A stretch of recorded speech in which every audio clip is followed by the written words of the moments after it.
Hello everyone, welcome to the second part of how to write effective sentences. കഴിഞ്ഞ ക്ലാസ്സിൽ നമ്മൾ discuss ചെയ്തത് എന്താണ് ഇഫക്റ്റീവ് സെന്റൻസ്, അല്ലെങ്കിൽ എപ്പോഴാണ് നിങ്ങളുടെ സെന്റൻസ് ഇഫക്റ്റീവ് ആകുന്നത്, സെന്റൻസിന്റെ ബേസിക് പാർട്സ് ഏതൊക്കെയാണ്, ബേസിക് കോമ്പോണൻസ് എന്തൊക്കെയാണ് എന്നൊക്കെ നമ്മൾ പഠിച്ചു. ഈ പാർട്ടിൽ നമ്മൾ ഡിസ്കസ് ചെയ്യാൻ പോകുന്നത് എങ്ങനെ നമുക്ക് ഇഫക്റ്റീവ് ആയിട്ടുള്ള സെന്റൻസസ് കൺസ്ട്രക്ട് ചെയ്യാം, അതിനുള്ള കുറച്ച് ടിപ്സ് ആണ്. നമ്മളുടെ സെന്റൻസ് ഇഫക്റ്റീവ് ആകണമെന്നുണ്ടെങ്കിൽ ആ സെന്റൻസിന്റെ ഉദ്ദേശം കറക്റ്റായിട്ട് ഫുൾഫിൽ ചെയ്യാൻ സാധിക്കണം എന്ന് നമ്മൾ കഴിഞ്ഞ ക്ലാസ്സിൽ പഠിച്ചു. ഇനി എപ്പോഴാണ് നമ്മുടെ സെന്റൻസ് ഇഫക്റ്റീവ് ആകാത്തത്? നമ്മൾ ഐഡിയ അല്ലെങ്കിൽ മീനിങ് കൺവേ ചെയ്യുന്നതിൽ ഫെയിൽ ചെയ്യുമ്പോഴാണ്, അല്ലെങ്കിൽ നമ്മളുടെ സെന്റൻസിന്റെ ഉദ്ദേശം ഫെയിൽ ആയി പോകുമ്പോഴാണ്. Okay, so there may be many reasons for it, but mainly it becomes so due to the improper ways of expressing a particular idea. നമ്മൾ ഒരു സെന്റൻസിന് മുന്നോട്ട് വെക്കുന്ന ആശയം അതിന്റെ ആ ഒരു റൈറ്റ് വേയിലല്ല നമ്മൾ പ്രസന്റ് ചെയ്യുന്നത്, എക്സ്പ്രസ് ചെയ്യുന്നതെന്നുണ്ടെങ്കിൽ നമ്മളുടെ സെന്റൻസ് കേൾക്കുന്നയാൾക്ക് മനസ്സിലാവുകയില്ല. അതുകൊണ്ട് ഐഡിയാസ് പ്രസന്റ് ചെയ്യുന്ന ആ ഒരു രീതി, അതിന് വളരെ വലിയൊരു പങ്കാണുള്ളത്. എപ്പോഴും ഓർക്കുക, behind every bad sentence there is A bad writer. തെറ്റായിട്ടുള്ള സെന്റൻസസ് കൺസ്ട്രക്ട് ചെയ്യുന്നത് നമ്മളുടെ അറിവില്ലായ്മ കൊണ്ട് തന്നെയാണ്. പക്ഷെ അത് നമുക്ക് ഇംപ്രൂവ് ചെയ്യാം. അങ്ങനെ നമുക്ക് ഇംപ്രൂവ് ചെയ്യാനുള്ള കുറച്ച് ടിപ്സാണ് ഈ ടെക്സ്റ്റിൽ തന്നിട്ടുള്ളത്. അപ്പോൾ ആദ്യത്തെ ടിപ്പിലേക്ക് പോവാം. While you construct a sentence, be cautious to be positive rather than negative by avoiding the negative words like no, not, etc. unless the negative idea seems very emphatic. എപ്പോഴും സെന്റൻസസ് എഴുതുമ്പോൾ മാക്സിമം പോസിറ്റീവ് ആയിട്ടുള്ള sentences തന്നെ എഴുതുക. ഒരു negative idea നിങ്ങൾക്ക് stress ചെയ്ത് പറയേണ്ടി വരുമ്പോൾ മാത്രം നെഗറ്റീവ്സ് യൂസ് ചെയ്യുക. നോ, നോട്ട് പോലുള്ള നെഗറ്റീവ്സ് യൂസ് ചെയ്യുക. അല്ലാത്ത കേസസിലൊക്കെ മാക്സിമം നെഗറ്റീവ്സ് മാറ്റി നിർത്തിക്കൊണ്ട് പോസിറ്റീവ് ആയിട്ടുള്ള സെന്റൻസസ് മാത്രം എഴുതാനായിട്ട് ശ്രമിക്കുക. അപ്പോൾ ബി പോസിറ്റീവ്. ഓക്കെ, അതിനൊരു എക്സാമ്പിൾ പറയാം. ഇപ്പം നിങ്ങളോട് ഒരു സെന്റൻസ് ഇംഗ്ലീഷിലേക്ക് എഴുതാനായിട്ട് പറയാണ്. അവന് എക്സ്പെരിമെന്റൽ നോവൽസ് ഇഷ്ടമല്ല. ഉടനെ തന്നെ നിങ്ങളുടെ മൈൻഡിലേക്ക് വരുന്ന ആ ഒരു കൺസ്ട്രക്ഷൻ ഇതായിരിക്കും: he did not like experimental novels. ഇങ്ങനെയല്ലേ സാധാരണ രീതിയിൽ നമ്മൾ ചിന്തിക്കുക.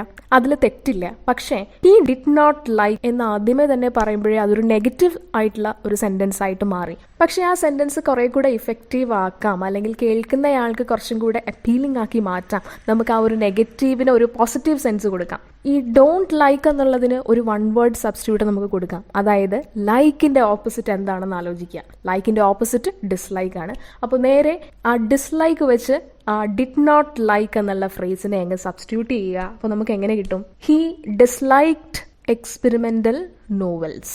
So see the difference. അപ്പോൾ ആ സെന്റൻസിൽ വന്ന മാറ്റം കണ്ടോ? അത് കുറച്ചും കൂടെ പോസിറ്റീവായിട്ട് നമുക്ക് ഫീൽ ചെയ്തു. എന്നാൽ നെഗറ്റീവായിട്ടുള്ള ഒരു ഐഡിയ അവിടെ പറഞ്ഞിട്ടുമുണ്ട്, ഇഷ്ടമില്ല എന്നുള്ള കാര്യം അവിടെ നമ്മൾ പറഞ്ഞിട്ടുമുണ്ട്. അതുപോലെ ഒരു സെന്റൻസും കൂടെ ഞാൻ പറയാം ഒരു എക്സാമ്പിൾ ആയിട്ട്. Sita is not a happy person. അങ്ങനെ പറയുന്നതിനേക്കാൾ കുറച്ചുകൂടെ ഉചിതം Sita is an unhappy person എന്ന് പറയുന്നതാണ്, അല്ലേ? ഹാപ്പിയുടെ നേരെ ഓപ്പോസിറ്റ് അൺഹാപ്പിയാണ്. അപ്പോൾ ആ സെന്റൻസ് കുറച്ചും കൂടെ പോസിറ്റീവായി. അതൊരു ടിപ്പാണ്. എന്ന് കരുതി നിങ്ങൾ നെഗറ്റീവ്സ് ആയിട്ടുള്ള നോ, നോട്ട് ഒരിക്കലും യൂസ് ചെയ്യാൻ പാടില്ല എന്നല്ല. ആ നെഗറ്റീവ് ആയിട്ടുള്ള ഐഡിയ സ്ട്രെസ് ചെയ്ത് പറയേണ്ട ചില സാഹചര്യങ്ങളുണ്ടാകും. അതിനായിരിക്കും ഇമ്പോർട്ടൻസ്. അങ്ങനെയുള്ള സാഹചര്യങ്ങളിൽ നിങ്ങൾക്ക് തീർച്ചയായും നോ, നോട്ടും യൂസ് ചെയ്യാം. അങ്ങനെ യൂസ് ചെയ്യണം. ഓക്കെ, ഇനി നമുക്ക് അടുത്ത ടിപ്പിലേക്ക് പോവാം. അടുത്ത ടിപ്പ് പറയുന്നത് always prefer specificity to generality. Specificity എന്ന് വെച്ചാൽ എന്താണ്? വളരെ അക്യുറേറ്റ് ആവുക, ടു ദ പോയിന്റ് ആവുക. ജനറൽ ആയിട്ട് പറഞ്ഞു പോവാന്ന് പറഞ്ഞാൽ അതിലെ മൈന്യൂട്ട് ഡീറ്റെയിൽസ് പറയാതെ നമ്മൾ ജനറൽ ആയിട്ട് പൊതുവെ കാര്യങ്ങൾ പറഞ്ഞു പോകുന്നതിനാണ് ജനറാലിറ്റി എന്ന് പറയുന്നത്. അപ്പോൾ എപ്പോഴും കേൾക്കുന്നയാൾക്ക് സ്പെസിഫിക് ആയിട്ടുള്ള ഡീറ്റെയിൽസ് കൊടുത്താൽ മാത്രമേ അയാൾക്ക് എക്സാക്ട്ലി അത് എന്താണെന്നുള്ളത് മനസ്സിലാവുകയുള്ളൂ. ഫോർ എക്സാമ്പിൾ, നിങ്ങളുടെ ടെക്സ്റ്റ് തന്നിരിക്കുന്ന രണ്ട് സെന്റൻസസ് തമ്മിലൊന്ന് കമ്പയർ ചെയ്ത് നോക്കുക. എന്നിട്ട് നിങ്ങൾ തന്നെ പറയുക ഏത് സെന്റൻസ് ആണ് കുറെ കൂടെ ഇഫക്റ്റീവ് ആയിട്ടുള്ളതെന്നുള്ളത്. Look at the first sentence. The fearful sounds of the night kept me awake. അതായത് രാത്രിയിലെ ഭയാനകമായിട്ടുള്ള ശബ്ദങ്ങൾ കാരണം എനിക്ക് ഉറങ്ങാനായിട്ട് കഴിഞ്ഞില്ല, ഞാൻ ഉണർന്നിരിക്കുകയായിരുന്നു എന്നുള്ളൊരു മീനിങ് ആണ് വരുന്നത്. അപ്പോൾ രാത്രിയുടെ ഭയാനകമായിട്ടുള്ള ശബ്ദങ്ങൾ അല്ലെങ്കിൽ പേടിപ്പെടുത്തുന്ന ശബ്ദങ്ങൾ എന്ന് പറയുമ്പോൾ എന്താണ് ഈ പേടിപ്പെടുത്തുന്ന ശബ്ദങ്ങൾ? എക്സാക്ട്ലി ഏത് ശബ്ദങ്ങളെയാണ് ഉദ്ദേശിച്ചത് എന്നൊരു ക്വസ്റ്റ്യൻ അവിടെ വരും കേൾക്കുന്നയാൾക്ക്. അയാൾക്ക് മനസ്സിലാവില്ല ഏത് തരത്തിലുള്ള സൗണ്ട്സ് ആണ് ഉറക്കം നഷ്ടപ്പെടുത്തി കളഞ്ഞത് എന്നുള്ളത്. അതേസമയം രണ്ടാമത്തെ സെന്റൻസ് നോക്കുക. The fearful sounds of the night, that is the hooting of the owls, the baying of the wolves, and not to mention the screeching of the foraging bats, kept me awake during the night. അതേസമയം രണ്ടാമത്തെ സെന്റൻസിൽ നോക്കുക, minute ആയിട്ടുള്ള specific ആയിട്ടുള്ള details കൊടുത്തിട്ടുണ്ട്. കൃത്യമായി ഏതൊക്കെ ശബ്ദങ്ങളാണ് എൻ്റെ ഉറക്കം നഷ്ടപ്പെടുത്തി കളഞ്ഞത് എന്നവിടെ കൊടുത്തിട്ടുണ്ട്. The hooting of the owls, owls രാത്രി ചിലയ്ക്കുന്ന ആ ശബ്ദത്തിന് നമ്മളൊരു പ്രത്യേക പേര് പറയും, ഹൂട്ടിംഗ് എന്നാണ്. അതുപോലെ ബേയിങ് ഓഫ് ദ വോൾവ്സ്, ചെന്നായികൾ ഓലിയിടുന്ന ശബ്ദം. അതുപോലെ ബാറ്റ്സിന്റെ വവ്വാലുകളുടെ ശബ്ദം സ്ക്രീച്ചിങ് ആണ്. ഓക്കെ, ഇത്രയും ശബ്ദങ്ങളാണ് എൻ്റെ ഉറക്കം നഷ്ടപ്പെടുത്തി കളഞ്ഞത് എന്ന് പറയുകയാണ്. അപ്പോൾ ഈ രണ്ട് സെൻറ്റൻസസും തമ്മിൽ നിങ്ങളൊന്ന് കമ്പയർ ചെയ്ത് നോക്കിക്കേ. ഒബ്വിയസ്ലി രണ്ടാമത്തത് കുറച്ചും കൂടെ വലിയ സെൻറ്റൻസ് ആണ്. എങ്കിലും കേൾക്കുന്നയാൾക്ക് കൃത്യമായി ഏത് ശബ്ദമാണ് ഉറക്കം നഷ്ടപ്പെടുത്തി കളഞ്ഞത് എന്ന് മനസ്സിലാവണമെന്നുണ്ടെങ്കിൽ അത് രണ്ടാമത്തെ സെൻറ്റൻസിലൂടെ മാത്രമേ സാധിക്കുകയുള്ളൂ. അപ്പോൾ കുറേ കൂടെ ഇഫക്റ്റീവ് ഏത് സെൻറ്റൻസ് ആണ്? രണ്ടാമത്തത് തന്നെയാണ്. എന്തുകൊണ്ടാണ് അങ്ങനെ വന്നത്? അവിടെ സ്പെസിഫിക് ആയിട്ടുള്ള ഡീറ്റെയിൽസ് കൊടുത്തു. അതുകൊണ്ട് എപ്പോഴും ഓർക്കുക, always prefer specificity to generality. സ്പെസിഫിസിറ്റിക്കാണ് ഇമ്പോർട്ടൻസ് കൊടുക്കേണ്ടത്. മൈന്യൂട്ട് ആയിട്ടുള്ള കാര്യങ്ങൾ കൃത്യമായി പറയുക. മൂന്നാമത്തെ tip, use of figurative language, ആലങ്കാരിക ഭാഷ. ഈ ആലങ്കാരിക ഭാഷ നമ്മൾ സാധാരണ രീതിയിൽ സംസാരിക്കുമ്പോൾ യൂസ് ചെയ്യാറുണ്ടോ? എഴുതുമ്പോൾ യൂസ് ചെയ്യാറുണ്ടോ? ഒരിക്കലും ഇല്ല. കൂടുതലും നമ്മൾ കാണാൻ കഴിയുന്നത് നമ്മൾക്ക് ലിറ്ററേച്ചറിലൊക്കെയാണ്, ലിറ്റററി വർക്ക്സിലൊക്കെ അത് കൂടുതലും യൂസ് ചെയ്യുന്നത് കാണാം. പക്ഷേ ചില സന്ദർഭങ്ങളിൽ നമുക്ക് ഫിഗറേറ്റീവ് ലാംഗ്വേജിൻ്റെ സഹായം വേണ്ടി വരും. ചില അവ്യക്തമായിട്ടുള്ള കോൺസെപ്റ്റ്സ് ബാക്കിയുള്ളവരെ പറഞ്ഞ് മനസ്സിലാക്കിക്കാൻ വേണ്ടിയിട്ട്, അല്ലെങ്കിൽ അത് ഫലിപ്പിക്കാൻ വേണ്ടിയിട്ട്. You can employ figurative language for improving your style. Especially, an abstract idea becomes concrete when couched in figurative language. Abstract ആയിട്ടുള്ള ഐഡിയ, അബ്സ്ട്രാക്റ്റ് എന്ന് പറഞ്ഞാൽ അവ്യക്തമായിട്ടുള്ളത്, അതിനെ കേൾക്കുന്നയാളുടെ മനസ്സിൽ ഉറപ്പിക്കാൻ വേണ്ടിയിട്ട്, അത് ഫിക്സ് ചെയ്യാൻ വേണ്ടിയിട്ട്, കോൺക്രീറ്റ് ആക്കാൻ വേണ്ടിയിട്ട് നമുക്ക് ഫിഗറേറ്റീവ് ലാംഗ്വേജിൻ്റെ സഹായം തേടാം. അതിന് ഏറ്റവും വലിയൊരു എക്സാമ്പിളാണ് തന്നിരിക്കുന്ന രണ്ട് സെൻറ്റൻസസ് നോക്കുക. എന്നിട്ട് നിങ്ങളൊന്ന് കമ്പയർ ചെയ്തിട്ട് പറയുക ഏതാണ് കുറേ കൂടെ ഇഫക്റ്റീവ് എന്നുള്ളത്. Sentence A, she San very sweetly, അവൾ വളരെ മധുരമായി പാടി. അപ്പോൾ എത്രത്തോളം മധുരമായി, അല്ലെങ്കിൽ ആ സ്വീറ്റ്നെസ്സിൻ്റെ മാഗ്നിറ്റ്യൂഡ്, ഡിഗ്രി, തോത്, അത് എത്രത്തോളം എന്നുള്ളൊരു സംശയം അവിടെ വരും. അതേസമയം രണ്ടാമത്തെ സെൻറ്റൻസ് നോക്കുക, she San like A Nightingale, ഒരു വാനമ്പാടിയെ പോലെ മധുരമായി പാടി എന്ന് പറയുമ്പോൾ എക്സാക്ട്ലി നൈറ്റിംഗേൽ എന്താണ്, വാനമ്പാടി എന്നുള്ള കോൺസെപ്റ്റ് കൊണ്ട് എന്താണ് ഉദ്ദേശിക്കുന്നതെന്ന് അറിയാവുന്ന ഒരാൾക്ക് കൃത്യമായി അത് മനസ്സിലാകും. അപ്പോൾ അറിയാവുന്ന കോമൺ ആയിട്ടുള്ള ഫിഗേഴ്സ് ഓഫ് സ്പീച്ച് യൂസ് ചെയ്യാവുള്ളൂ, അല്ലാതെ സ്ട്രേഞ്ച് ആയിട്ടുള്ളത് യൂസ് ചെയ്തിട്ട് അത് കൂടുതൽ കൺഫ്യൂഷനിലേക്ക് ലീഡ് ചെയ്യുള്ളൂ. അപ്പോൾ ഇനി ഇതൊക്കെ കോമൺ ആയിട്ടുള്ള ഫിഗേഴ്സ് ഓഫ് സ്പീച്ച് ആണ് അല്ലേ. ഇവിടെ യൂസ് ചെയ്തിരിക്കുന്നത് എന്താണ്? ലൈക്ക് എ നൈറ്റിംഗേൽ, പോലെ എന്ന് പറയുന്ന ആ ഒരു ഫിഗർ ഓഫ് സ്പീച്ചിനെ നമ്മൾ വിളിക്കുന്ന പേരാണ് സിമിലി. അടുത്ത ടിപ്പാണ്, monotony should be avoided at any rate. Monotony ഒഴിവാക്കുക. ഒരേ രീതിയിലുള്ള സെൻറ്റൻസുകൾ, ഒരേ പാറ്റേണിലുള്ള സെൻറ്റൻസുകൾ, അല്ലെങ്കിൽ ഒരേ കാര്യങ്ങൾ തന്നെ ഇങ്ങനെ പറയുക, അത് കേൾക്കുന്നയാളിൽ വിരസത സൃഷ്ടിക്കും. ആവർത്തന വിരസത, കേൾക്കുന്നയാൾക്ക് ബോറടിക്കും. അതുകൊണ്ട് അതുപോലുള്ള ശൈലികൾ മാക്സിമം കുറയ്ക്കുക. ഓരോ സെൻറ്റൻസും ഡിഫറെൻ്റ് ആയിട്ട് പറയാനായിട്ട് ശ്രമിക്കുക. അങ്ങനെ പറയാത്ത പക്ഷം നിങ്ങളുടെ സെൻറ്റൻസസ് വളരെ ഡള്ളായിട്ട് മാത്രമേ കേൾക്കുന്നയാൾക്ക് ഫീൽ ചെയ്യുള്ളൂ. ഫോർ എക്സാമ്പിൾ, നിങ്ങളുടെ ടെക്സ്റ്റിൽ തന്നിരിക്കുന്ന 3-4 സെൻറ്റൻസസ് ഒന്ന് നോക്കുക. He thought of his grand mother and this cheered him up. He got out of the car and walked towards the house. A dog saw him and barked fiercely. He jumped onto the side wall and cried for help. ഇതിൽ 4 sentences തന്നിട്ടുണ്ട്. 4 സെൻറ്റൻസസിലും പറയുന്ന actions ഒന്നിനു പുറമെ ഒന്നായിട്ട് സംഭവിച്ച കാര്യങ്ങളാണ് അല്ലേ, series ആണ്. ഗ്രാൻഡ് മദറിനെ പറ്റി ഓർമ്മ വന്നു, അപ്പോൾ സന്തോഷം ഉണ്ടായി, ഗ്രാൻഡ് മദറിനെ കാണാമെന്ന് വിചാരിക്കുന്നു. നേരെ എന്ത് ചെയ്തു? കാറിൽ നിന്നിറങ്ങി വീട്ടിലേക്ക് നടന്നു. അപ്പോൾ വീടിൻ്റെ ഫ്രണ്ടിൽ ചെന്നപ്പോഴാണ് അവിടെ ഒരു ഡോഗ് നിൽക്കുന്നു. അവനെ നോക്കി കുരച്ചു. ഉടനെ അവൻ എന്ത് ചെയ്തു? സൈഡ് വാളിലേക്ക് ജമ്പ് ചെയ്തുകൊണ്ട് സഹായത്തിന് വേണ്ടിയിട്ട് കരയാനായിട്ട് തുടങ്ങി. അപ്പോൾ 4 ഐഡിയാസ് 4 സെൻറ്റൻസിലാക്കി പറഞ്ഞിരിക്കുകയാണ്. അതും എല്ലാം ഒരേ രീതിയിലുള്ള സെൻറ്റൻസസ് ആണ് അല്ലേ. ആൻഡ് വെച്ചിട്ട് അവിടെ ഐഡിയാസ് ചേർത്ത് വെച്ചിരിക്കുകയാണ്. ആൻഡ് എന്ന് പറയുന്നത് കോർഡിനേറ്റിംഗ് കൺജങ്ഷൻ ആണ്. ആ ആൻഡ് വെച്ചിട്ട് ഐഡിയാസ് ഇങ്ങനെ സബോർഡിനേറ്റ് ചെയ്തുകൊണ്ടിരിക്കുന്ന ആ ഒരു രീതി, അത് മോണോട്ടോണസ് ആണ്, ആവർത്തിച്ചുകൊണ്ടിരിക്കുകയാണ്. ഇതിന് പകരം നമുക്ക് 3 സെൻറ്റൻസസ് ആക്കി അതിനെ ചുരുക്കി എഴുതാനായിട്ട് സാധിക്കും. അത് കേൾക്കുന്നയാൾക്ക് കുറച്ചും കൂടെ അപ്പീലിംഗ് ആയിട്ട് തോന്നുകയും ചെയ്യും. ഈ സെൻറ്റൻസ് നമുക്ക് റീറൈറ്റ് ചെയ്യാം. The thought of the grandmother cheering him up, he got out of the car and walked towards the house. A dog came against him, barking fiercely, forcing him to climb onto the side wall. From there, he cried for help. അത് കേൾക്കുന്നയാൾക്ക് കുറച്ചും കൂടെ interest ഉണ്ടാക്കുന്ന type of sentences ആണ്. കാരണം അത് എടുത്തെടുത്ത് 4 sentence മുറിച്ച് പറഞ്ഞിട്ടില്ല, പകരം അതിനെ 3 സെൻറ്റൻസസ് ആക്കി ചുരുക്കി എഴുതി. അപ്പോൾ ഇതുപോലുള്ള ടെക്നിക്സ് നിങ്ങൾക്കും യൂസ് ചെയ്യാം. അടുത്ത ഇമ്പോർട്ടൻ്റ് ആയിട്ടുള്ള ടിപ്പാണ്, ഇമ്പോർട്ടൻ്റ് ആയിട്ടുള്ള ഐഡിയാസ് നമ്മൾ അവതരിപ്പിക്കുന്ന രീതി നമുക്ക് ഇമ്പ്രൂവ് ചെയ്യാനായിട്ട് സാധിക്കും. അത് ഇമ്പ്രൂവ് ചെയ്യേണ്ട ആവശ്യമുണ്ട്. ഒരു സെൻറ്റൻസിൻ്റെ ഇമ്പോർട്ടൻ്റ് ആയിട്ടുള്ള പാർട്സ് ഏതൊക്കെയാണ്? അതിൻ്റെ ബിഗിനിങ്ങും അതിൻ്റെ എൻഡുമാണ് അല്ലേ? അപ്പോൾ ബിഗിനിങ്ങിലും എൻഡിലുമാണ് നമ്മൾ കൂടുതലും ഇമ്പോർട്ടൻ്റ് ആയിട്ടുള്ള ഐഡിയാസ് പ്രസൻറ്റ് ചെയ്യുന്നത്. ബിഗിനിങ്ങിൽ തന്നെ നമ്മൾ അതിൻ്റെ ആ ഒരു ഇമ്പോർട്ടൻ്റ് ഐഡിയ പ്രസൻറ്റ് ചെയ്താൽ ആളുകൾക്ക് കുറച്ചുകൂടെ ക്ലിയർ ആയിട്ട് എന്താണെന്നുള്ളത് മനസ്സിലാകും. ഇനി ചില ടൈപ്സ് ഓഫ് സെൻറ്റൻസസ് ഉണ്ട്. ട്രഡീഷണൽ സെൻറ്റൻസ് ടൈപ്പിൽ നിന്ന് ഡിഫറെൻ്റ് ആയിട്ടുള്ള ടൈപ്സ് ഓഫ് സെൻറ്റൻസസ് ഉണ്ട്. അതിലൊന്നാണ് പീരിയോഡിക് സെൻറ്റൻസ്. പീരിയോഡിക് സെൻറ്റൻസ് എന്ന് പറയുന്നത് നമ്മൾ ആദ്യം തന്നെ അതിലെ ഇമ്പോർട്ടൻ്റ് ആയിട്ടുള്ള ആക്ഷൻ വെളിപ്പെടുത്തില്ല, പകരം വായനക്കാരനെ സസ്പെൻസിന്റെ മുൾമുനയിൽ നിർത്തിക്കൊണ്ട് അവസാനം മാത്രമാണ് അതിലെ പ്രധാന ആക്ഷൻ വെളിപ്പെടുത്തുന്നത് അല്ലെങ്കിൽ ഡിസ്ക്ലോസ് ചെയ്യുന്നത്. ഇത് കൂടുതലും നമ്മൾ സസ്പെൻസ് ക്രിയേറ്റ് ചെയ്യാൻ വേണ്ടിയിട്ടാണ് യൂസ് ചെയ്യുന്നത്. അത് മോഡേൺ ഇംഗ്ലീഷിൽ അത്ര കോമണും അല്ല, അത് ഓൾഡ് ഇംഗ്ലീഷ് ലിറ്ററേച്ചറിലാണ് കൂടുതൽ നമുക്ക് കാണാനായിട്ട് സാധിക്കുന്നത്. പിന്നെ ഡിറ്റക്റ്റീവ് നോവൽസിലൊക്കെ ഈ ഒരു പാറ്റേൺ ആണ് പലരും ഫോളോ ചെയ്യുന്നത്. ഇതും നല്ല ഒരു പാറ്റേൺ ആണ്. കാര്യം എന്താണെന്ന് വെച്ചാൽ അവസാനമാണല്ലോ പറയുന്നത്, സെൻറ്റൻസിൻ്റെ അവസാനമാണ് ഇമ്പോർട്ടൻ്റ് ആയിട്ടുള്ള ആക്ഷൻ പറയുന്നത്. അത് മറ്റൊരു നോവൽ ടെക്നീക്കാണ്, പുതിയൊരു ടെക്നീക്കാണ്, പരീക്ഷിക്കാവുന്നതാണ്.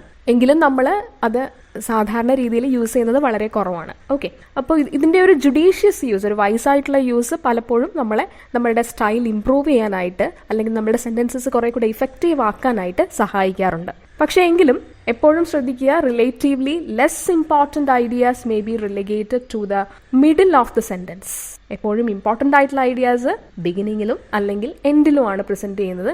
നടുക്ക് നമ്മൾ മിഡിൽ പാർട്ടിൽ കൊടുക്കേണ്ടത് എപ്പോഴും ലെസ് ഇമ്പോർട്ടൻ്റ് ആയിട്ടുള്ള ഐഡിയാസ് ആണ്. ഓക്കെ, അതൊന്ന് മനസ്സിൽ വെച്ചേക്കുക.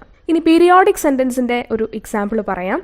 Having investigated the case thoroughly with the help of the private detective who informed him of the comparative role of each of the accused, he decided not to pursue it any longer. അതായത് case തറവായിട്ട് investigate ചെയ്തതിന് ശേഷം private ഡിറ്റക്റ്റീവ്സിന്റെ സഹായത്തോടുകൂടെ ഓരോ അക്യൂസ്ഡിന്റെയും role വ്യക്തമായി പഠിച്ചതിന് ശേഷം അവൻ തീരുമാനിച്ചു ഇനി ഇത് മുന്നോട്ട് കൊണ്ടുപോകണ്ട എന്നുള്ളത്. അപ്പം മുന്നോട്ട് കൊണ്ടുപോകണ്ട, അത് പെർസ്യൂ ചെയ്യണ്ട എന്നുള്ള ഇമ്പോർട്ടൻ്റ് ആയിട്ടുള്ള ആക്ഷൻ ഡിസ്ക്ലോസ് ചെയ്തിരിക്കുന്നത് എവിടെയാണ്? എൻഡിലാണ് അല്ലേ? അപ്പോൾ സസ്പെൻസ് ക്രിയേറ്റ് ചെയ്തു, എങ്കിലും എൻഡിലാണ് ഇമ്പോർട്ടൻ്റ് ആയിട്ടുള്ള കാര്യം പ്രസന്റ് ചെയ്തിരിക്കുന്നത്. എനിവേ അത് നമ്മളുടെ മോഡേൺ ഇംഗ്ലീഷ് ഭാഷയിൽ വളരെ കുറവാണ്. എപ്പോഴും ഓർത്തിരിക്കുക, ബിഗിനിങ്ങിലും എൻഡിലുമാണ് ഇമ്പോർട്ടൻ്റ് ആയിട്ടുള്ള ഐഡിയാസ് കൊടുക്കുന്നത്, ലെസ് ഇമ്പോർട്ടൻ്റ് ആയിട്ടുള്ള ഐഡിയാസ് മിഡിലാണ്. ഓക്കെ, ഇനി അടുത്ത ടിപ്പാണ് choosing the most appropriate word for an idea.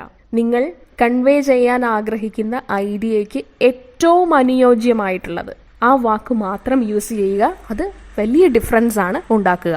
Okay, a learner may not be able to put the best words in the best order always, but at least he should take pains to search for the most appropriate word. എപ്പോഴും നമുക്ക് ആ ഒരു accurate word, best word തന്നെ നൽകണം എന്ന് നിർബന്ധമില്ല. എങ്കിലും നമ്മൾ അതിനോട് അടുത്ത മീനിങ് വരുന്ന വാക്കുകൾ യൂസ് ചെയ്യാനായിട്ട് മാക്സിമം ശ്രമിക്കുക. എങ്കിൽ മാത്രമേ നിങ്ങളുടെ സെൻറ്റൻസ് ഇഫക്റ്റീവ് ആവുകയുള്ളൂ. അതിനൊരു എക്സാമ്പിൾ പറയാം, 2 സെൻറ്റൻസസ് പറയാം, എന്നിട്ട് നിങ്ങളൊന്ന് കമ്പയർ ചെയ്യുക, എന്നിട്ട് നോക്കുക ഏതാണ് കൂടുതൽ ഇഫക്റ്റീവ് എന്നുള്ളത്. Look at the first sentence. I heard from the kitchen the sound of the cutlery falling on the plates. കിച്ചണിൽ നിന്ന് കട്ട്ലറി പ്ലേറ്റ്സിൽ വീഴുന്ന ആ ഒരു ശബ്ദം ഞാൻ കേട്ടു. അപ്പോൾ കട്ട്ലറി പ്ലേറ്റിൽ വീഴുന്ന ശബ്ദം, അതിനൊരു പ്രത്യേക ഒരു വാക്കുണ്ട് അല്ലേ, ഒരു 1 വേർഡ് ഉണ്ട്, അപ്രോപ്രിയേറ്റ് വേർഡ് ഉണ്ട്, ക്ലാറ്റർ എന്നാണ് അതിൻ്റെ ആ ഒരു മോസ്റ്റ് അപ്രോപ്രിയേറ്റ് ടേം, ക്ലാറ്റർ. അപ്പം നമുക്കത് ക്ലാറ്റർ എന്നുള്ള വാക്ക് കൊണ്ട് അതിനെ റീപ്ലേസ് ചെയ്യാം.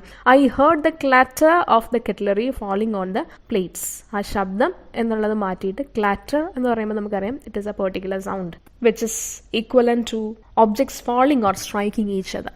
ഓക്കെ, അതുപോലെ നമുക്ക് മോസ്റ്റ് അപ്രോപ്രിയേറ്റ് വേർഡ്സ് യൂസ് ചെയ്യുന്നത് വഴി നിങ്ങളുടെ സെൻറ്റൻസസ് കുറേ കൂടെ ഇഫക്റ്റീവ് ആക്കാം. അതുപോലെ മറ്റൊരു സെറ്റ് ഓഫ് സെൻറ്റൻസസ് നോക്കുക. He stood at the door with his hands resting on his hips. Hands resting on one's hips, അതിന് നമ്മളൊരു പ്രത്യേക ഫ്രേസ് യൂസ് ചെയ്യും, ആംസ് എക്കിംബോ. അപ്പോൾ അത് വെച്ച് നമ്മൾ അതിനെ റീപ്ലേസ് ചെയ്യുമ്പോൾ സെൻറ്റൻസസ് കുറച്ചും കൂടെ ഷോർട്ടായി കുറേ കൂടെ ഇഫക്റ്റീവായി. He stood at the door arms akimbo എന്ന് പറയുമ്പോൾ സെൻറ്റൻസ് കുറേ കൂടെ മീനിങ് ഫുൾ ആയി. അതൊരു ടിപ്പാണ്. പിന്നെ അടുത്ത tip, learn the art of subordinating the less important ideas to the more important ideas. പ്രധാനപ്പെട്ട ഐഡിയാസിനോട് പ്രാധാന്യം കുറഞ്ഞ ഐഡിയാസ് നമ്മൾ ചേർത്ത് വെക്കുമ്പോൾ ചില കാര്യങ്ങൾ ശ്രദ്ധിക്കേണ്ടതുണ്ട്. അതിനൊരു ആർട്ടുണ്ട്. അത് ആ ഒരു രീതിയിലല്ല നമ്മൾ ചേർക്കുന്നുണ്ടെങ്കിൽ നിങ്ങളുടെ സെൻറ്റൻസസ് വളരെ ഡള്ളായിട്ട് മാറും. അതുകൊണ്ട് കുറേ ചെറിയ ചെറിയ സെൻറ്റൻസസ് സിമ്പിൾ സെൻറ്റൻസസ് ആക്കി എഴുതുന്നതിന് പകരം നമ്മൾ സെൻറ്റൻസസിനെ ചേർത്ത് വെക്കുന്ന ആർട്ട് പഠിക്കണം. നേരത്തെ നമ്മൾ ഓൾറെഡി ഡിസ്കസ് ചെയ്തതാണ് ടിപ്പ് നമ്പർ 4 അത്. എങ്കിലും ചെറിയ ചെറിയ സെൻറ്റൻസസ് ആയിട്ട് ഷോർട്ട് ചോപ്പി സെൻറ്റൻസസ് ആയിട്ട് എഴുതുന്നതിന് പകരം ഒരു സെൻറ്റൻസിനെ നമുക്ക് മറ്റൊരു സെൻറ്റൻസുമായിട്ട് ചേർത്ത് വെക്കാം. അപ്പോൾ അങ്ങനെ ചേർക്കുമ്പോൾ പ്രധാനപ്പെട്ട ഐഡിയാസിനോട് പ്രാധാന്യം കുറഞ്ഞ ലെസ് ഇമ്പോർട്ടൻ്റ് ഐഡിയാസ് നമ്മൾ ചേർത്ത് വെക്കണം. അതിന് നമുക്ക് സബോർഡിനേറ്റിംഗ് കൺജങ്ഷൻസ് യൂസ് ചെയ്യാം. സബോർഡിനേറ്റിംഗ് കൺജങ്ഷൻസ് വരുന്നത് ദോ, ഓൾദോ, ബിക്കോസ്, വെൻ, ഇതൊക്കെ സബോർഡിനേറ്റിംഗ് കൺജങ്ഷൻസിന്റെ എക്സാമ്പിൾസ് ആണ്. അത് മറ്റൊരു വേ ആണ് നിങ്ങളുടെ സെന്റൻസ് കുറെ കൂടെ ഇഫക്റ്റീവ് ആക്കുന്നതിൽ. അപ്പോൾ ഇതുപോലുള്ള സബോർഡിനേറ്റിംഗ് കൺജങ്ഷൻസിന്റെ സഹായത്തോടുകൂടെ ചെറിയ ചെറിയ സെന്റൻസസിനെ നമുക്ക് ചേർത്ത് വെക്കാം, സബോർഡിനേറ്റ് ചെയ്യാം. അങ്ങനെ ചെയ്യുമ്പോൾ നമ്മൾ ശ്രദ്ധിക്കേണ്ട കാര്യം ഇമ്പോർട്ടൻ്റ് ആയിട്ടുള്ള ഐഡിയാസിനോട് ലെസ് ഇമ്പോർട്ടൻ്റ് ആയിട്ടുള്ള ഐഡിയാസ് വേണം ചേർക്കാനായിട്ട്. Look at the set of sentences. Columbus was born in Portugal. He was given 3 ships by the Queen of Spain. He became famous as the discoverer of America. He died in poverty and neglect. 4 ചെറിയ simple sentences ആയിട്ടാണ് ആ കുറച്ച് ideas present ചെയ്തിരിക്കുന്നത്. ഇത് നമുക്ക് കുറെ കൂടെ improve ചെയ്യാം, ഇല്ലേ? ചേർത്ത് വെക്കാനായിട്ട് പറ്റും, സബോർഡിനേറ്റ് ചെയ്യാം. ലെസ് ഇമ്പോർട്ടൻ്റ് ആയിട്ടുള്ള ഐഡിയാസ് ഇമ്പോർട്ടൻ്റ് ആയിട്ടുള്ള ഐഡിയാസുമായിട്ട് നമുക്ക് സബോർഡിനേറ്റ് ചെയ്യാം. Columbus, who was born in Portugal, was given 3 ships by the Queen of Spain. കണ്ടോ, ആദ്യത്തെ ആ 3 ചെറിയ സെന്റൻസസ് നമ്മൾ ഒറ്റ സെന്റൻസ് ആക്കി എഴുതി. He became famous as the discoverer of America, however he died in poverty and neglect. അപ്പോൾ important ആയിട്ടുള്ള കാര്യങ്ങൾ ആ ഒരു രീതിയിൽ ആ ഓർഡറിലും പ്രസൻറ്റ് ചെയ്തിട്ടുണ്ട്. സെന്റൻസ് കുറച്ചുകൂടെ ഇഫക്റ്റീവായിട്ടും പ്രസൻറ്റ് ചെയ്തിട്ടുണ്ട്. അപ്പോൾ ഒരു കാര്യം നമ്മൾ ശ്രദ്ധിക്കേണ്ടത് ഇമ്പോർട്ടൻ്റ് ആയിട്ടുള്ള ഐഡിയാസ് ആദ്യം വരിക, എന്നിട്ട് ലെസ് ഇമ്പോർട്ടൻ്റ് ആയിട്ടുള്ള ഐഡിയാസ് അതിനോട് ചേർത്ത് വെക്കുക. അപ്പോൾ ഒരു ഡിക്രീസിങ് ഓർഡർ ഓഫ് ഇമ്പോർട്ടൻസിൽ വേണം കാര്യങ്ങൾ പോകാനായിട്ട്. അത് നല്ലൊരു രീതിയാണ്. ഓക്കെ, ഇനി അടുത്തൊരു ടിപ്പാണ് avoid faulty parallelism and mixed metaphors. നിങ്ങൾ സെന്റൻസസ് കൺസ്ട്രക്ട് ചെയ്യുമ്പോൾ അവോയ്ഡ് ചെയ്യേണ്ട 2 കാര്യങ്ങളെ പറ്റിയാണ് ഈ ടിപ്പിൽ പറയുന്നത്. ഫോൾട്ടി പാരലലിസവും മിക്സ്ഡ് മെറ്റഫോഴ്സും. ആദ്യത്തെ നമുക്ക് നോക്കാം, എന്താണ് faulty parallelism. We often put related ideas of equal importance in the parallel form. ഒരേപോലുള്ള ഐഡിയാസ് നമ്മൾ പാരലൽ ആയിട്ട് കൊടുക്കുന്ന ഒരു രീതിയുണ്ട്. അങ്ങനെ വരുമ്പോൾ നമ്മൾ ശ്രദ്ധിക്കേണ്ട ഒരു കാര്യം, ഈ ഐഡിയാസ് എല്ലാം അറ്റ്ലീസ്റ്റ് ഒരേ വേർഡ് ക്ലാസ് അല്ലെങ്കിൽ ഒരേ പാർട്ട് ഓഫ് സ്പീച്ചിൽ പെടുന്നവയായിരിക്കണം. ഇപ്പോൾ അഡ്ജക്റ്റീവ് ക്ലോസ് ആണെങ്കിൽ ഒരേപോലുള്ള ഐഡിയാസ് ചേർത്ത് വെക്കുമ്പോൾ ആ എല്ലാ ഐഡിയാസും അഡ്ജക്റ്റീവ് ക്ലോസിൽ തന്നെ കൊടുക്കാൻ ശ്രദ്ധിക്കുക. ആഡ്വേർബിലാണെന്നുണ്ടെങ്കിൽ ആഡ്വേർബ് ക്ലോസിൽ തന്നെ കൊടുക്കാനായിട്ട് ശ്രദ്ധിക്കുക. അല്ലാതെ ഒരു അഡ്ജക്റ്റീവ് ക്ലോസും പിന്നെ ഒരു ആഡ്വേർബ് ക്ലോസും അങ്ങനെ വരാനായിട്ട് പാടില്ല. അതിനൊരു എക്സാമ്പിൾ കൊടുക്കുന്നുണ്ട്. ആദ്യം തെറ്റായിട്ടുള്ളത് പറയുന്നുണ്ട്, രണ്ടാമത് കറക്റ്റ് ആയിട്ടുള്ളത് പറയുന്നുണ്ട്. John was taciturn, shy and lack the courage to face people. John was taciturn. Taciturn എന്ന് പറഞ്ഞാൽ ആൾക്കാരോട് സംസാരിക്കാൻ മടിയുള്ള ആൾ, വളരെ കുറച്ച് മാത്രം സംസാരിക്കുന്ന ആൾ. ഷൈ, നാണം കുണുങ്ങിയാണ്. പിന്നെ lack the courage to face the people, ജനങ്ങളെ ഫേസ് ചെയ്യാനുള്ള കറേജും ഇല്ല. ആദ്യത്തെ 2 കാറ്റഗറി ഓഫ് ഐഡിയാസ് ഓക്കെയാണ്, രണ്ടും ഒരേ കാറ്റഗറിയിൽ പെടുന്നതാണ്. John was taciturn, shy. ജോണിനെ വിശേഷിപ്പിച്ചിരിക്കുകയാണ്, അഡ്ജക്റ്റീവ് ആണ് അവിടെ വന്നിരിക്കുന്നത്. പക്ഷേ മൂന്നാമത്തെ നോക്കുക idea, lack the courage to face people. അവിടെ ചെറിയൊരു മിസ്റ്റേക്ക് ഉണ്ട് അല്ലേ? അവിടെ വേർഡ് ക്ലാസ് അല്ലെങ്കിൽ പാർട്ട് ഓഫ് സ്പീച്ച് ഡിഫറെൻ്റ് ആണ്. ആ lack the courage to face people എന്നുള്ളത് നമുക്ക് ടിമിഡ് എന്നുള്ള സബ്സ്റ്റിറ്റ്യൂട്ട് കൊടുത്ത് അങ്ങനെ അതിന് മുന്നേ ഉള്ള 2 വേർഡ് ക്ലാസ്സുമായിട്ട് അതിനെ നമുക്ക് കൺവേർട്ട് ചെയ്യാം. John was taciturn, shy and timid എന്ന് പറയുമ്പോൾ അവിടെ വേർഡ് ക്ലാസ് ഒന്നായി, ഡിഫറൻസ് വരുന്നില്ല. അങ്ങനെ പറയുമ്പോഴാണ് കുറെ കൂടെ ഇഫക്റ്റീവ് ആകുന്നത്. ഓക്കെ, അതുപോലെ മറ്റൊരു എക്സാമ്പിൾ നോക്കുക. John is both an athlete and dresses very well. അവിടെയും ചെറിയ അപാകതയുണ്ട്, വേർഡ് ക്ലാസ് ഡിഫറെൻ്റ് ആണ്. പകരമായിട്ട് നമുക്ക് John is both an athlete and A fine dresser എന്ന് കൊടുക്കുമ്പോൾ അവിടെ word class more or less same ആവുന്നുണ്ട്. ഓക്കെ, അപ്പോൾ ഇതുപോലുള്ള ടിപ്സ് നമുക്ക് യൂസ് ചെയ്യാവുന്നതാണ് സെൻറ്റൻസ് ഇഫക്റ്റീവ് ആക്കാനായിട്ട്. അതുപോലെ മറ്റൊന്നുകൂടെ നമ്മൾ ശ്രദ്ധിക്കേണ്ടതായിട്ടുണ്ട്. ഫോൾട്ടി പാരലലിസം എന്ന് പറയുന്നത് ഇപ്പോൾ നമ്മൾ പറഞ്ഞതാണ്. ഇനി ഫോൾട്ടി പാരലലിസം പോലെ തന്നെ നമ്മൾ ഒഴിവാക്കേണ്ട മറ്റൊരു കാര്യമാണ് മിക്സ്ഡ് മെറ്റഫർ. മിക്സ്ഡ് മെറ്റഫർ എന്ന് പറഞ്ഞാൽ it is the mixing up of 2 metaphors, അല്ലെങ്കിൽ ചേരാത്ത 2 എലിമെന്റ്സ് അല്ലെങ്കിൽ ഡിസ്പറേറ്റ് എലിമെന്റ്സ് ചേർത്ത് വെക്കുക എന്നുള്ളതാണ് മിക്സ്ഡ് മെറ്റഫർ. അങ്ങനെ നമ്മൾ ചേർക്കാൻ ശ്രമിക്കുമ്പോൾ നമ്മൾ അറിയാതെ അതിനൊരു കോമിക് ഇഫക്റ്റ് ഉണ്ടാകുന്നു. For example, the cruel hands of fate washed away A precious life. അവിടെ നോക്കുക, വിധിയുടെ ക്രൂരമായിട്ടുള്ള കൈകൾ വിലപ്പെട്ട ജീവനുകൾ കവർന്നെടുത്തു എന്നൊരർത്ഥമാണ് അതിന് വരുന്നത്. അപ്പോൾ വിധിയുടെ ക്രൂരമായിട്ടുള്ള കരങ്ങൾ എന്ന് പറയുമ്പോൾ തന്നെ ഓൾറെഡി ഒരു മെറ്റഫർ അവിടെ വന്നു. ജീവൻ എടുത്തു എന്നുള്ളൊരു മെറ്റഫർ വന്നു. ഹാൻഡ്സ് കൊണ്ട് ജീവൻ എടുത്തു എന്നുള്ളൊരു മെറ്റഫർ അവിടെ വന്നു. തൊട്ട് പിന്നാലെ തന്നെ അടുത്തൊരു മെറ്റഫറും കൂടെ യൂസ് ചെയ്തിരിക്കുകയാണ്, washed away A precious life എന്ന്. വാഷ്ഡ് അവേ എന്ന് പറയുമ്പോൾ സാധാരണ എപ്പോഴാണ് നമ്മൾ ഏത് കോണ്ടെക്സ്റ്റിലാണ് യൂസ് ചെയ്യുന്നത്? ഫ്ലഡിൻ്റെ കേസിലൊക്കെയാണ് അല്ലേ? വാട്ടറാണ് സാധാരണ ഇതുപോലെ ചെയ്യുന്നത്. അപ്പോൾ വീണ്ടും അവിടെ ഒരു മെറ്റഫർ കൂടെ യൂസ് ചെയ്തിട്ടുണ്ട്.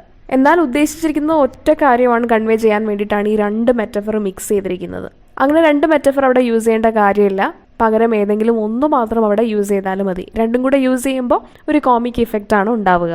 അപ്പോൾ ഇങ്ങനെയുള്ള കാര്യങ്ങൾ ഇവിടെ നമ്മൾ ശ്രദ്ധിക്കുക. മിക്സ്ഡ് മെറ്റഫറും ഒഴിവാക്കുക, ഫാൾട്ടി പാരലലിസം പോലെ തന്നെ. അടുത്തത് ഗോൾഡൻ റൂൾ എന്ന് പറയുന്നതാണ്. അതായത് try to place modifiers as close to the referent and also avoid dangling modifiers. മറ്റൊരു റൂളാണ്, ഇമ്പോർട്ടൻ്റ് ആയിട്ടുള്ള റൂളാണ്.